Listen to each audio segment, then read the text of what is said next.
The first month of 2021 is now all but behind us, and gamers need to hunker down ahead of a down period in gaming, and for Stadia, January 2021 has been one heck of a quiet month for the game streaming platform. But we're going in as deep as we can possibly go with Stadia save state for January 2021, so let's get into it.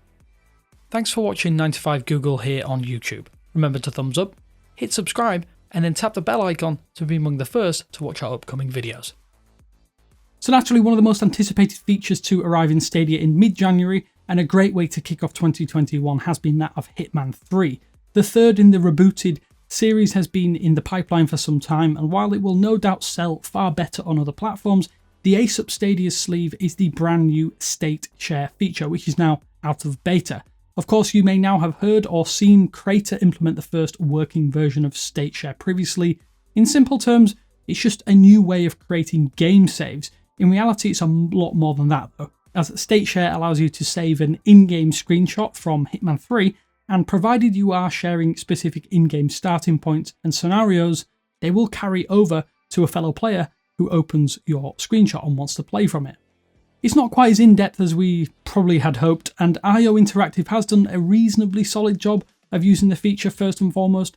Google has explained though that future games will be able to literally snapshot a point in a game and allow anyone to play from the very same point, complete with in-game progress, events, unlocks, and much more on top, provided though the game developers allow it and implement it.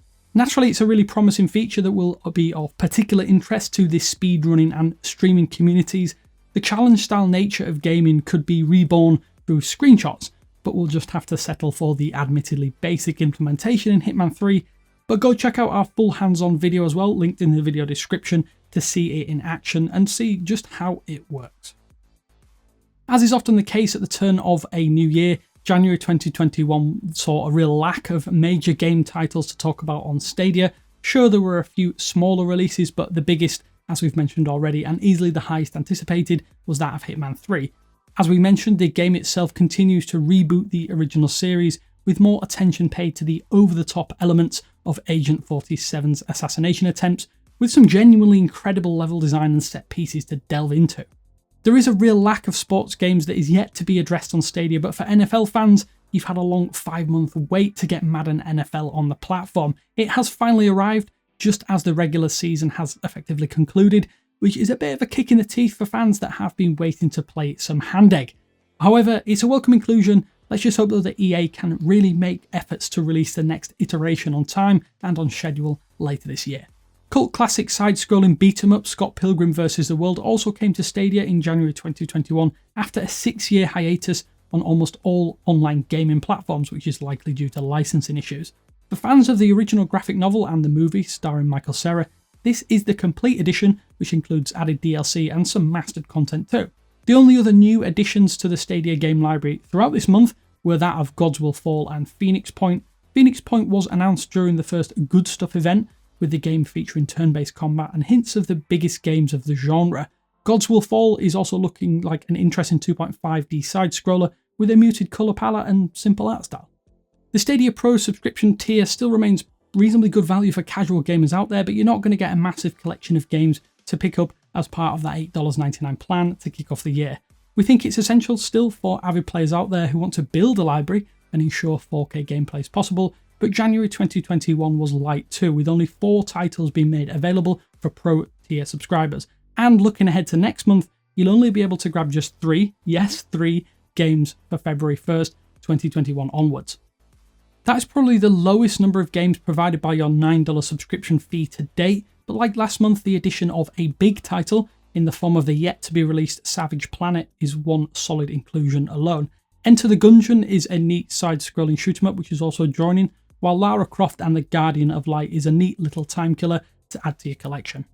It's also worthwhile to remember to claim your January 2021 free titles, as there will be some games leaving the Pro tier from this month or next month, including The Gardens Between, Hello Neighbor Hide and Seek, Hitman 2, Sniper Elite 4, Into the Breach, and Panzer Dragoon Remake. Be sure to grab them before January 31st, 2021 though, as part of your subscription fee, and then the count after that will stand at around 29 titles after the additions and subtractions, which we think is still not bad, and it doesn't affect any other titles you've already claimed.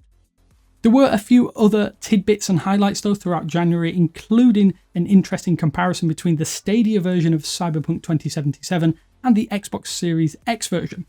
If you want the best experience of Cyberpunk 2077, then without a doubt, you'll have to go out and build a beastly gaming PC or deal with potentially game-breaking bugs.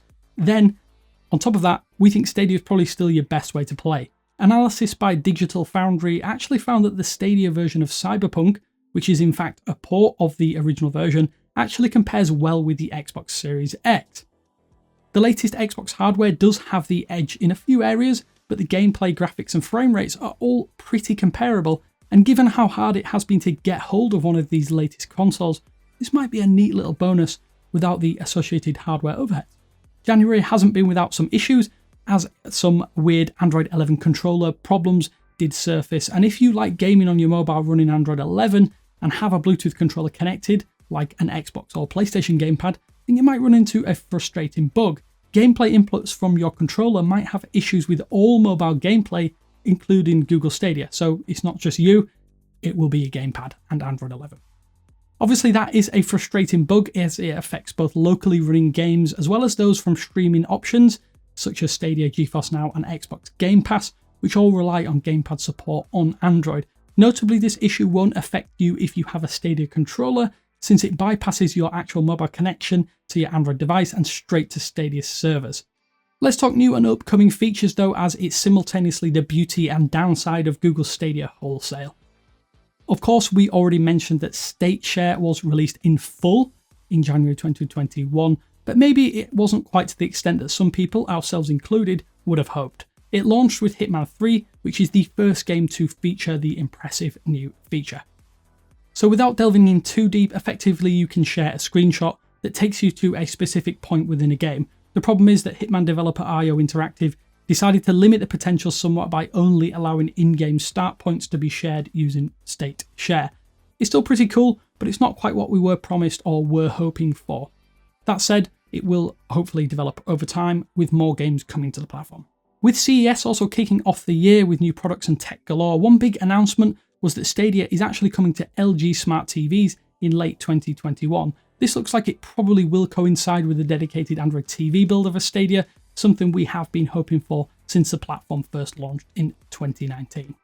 January 2021 hasn't seen a ton of new games announced for Stadia, but 3 new titles do look to be joining after we've done some digging.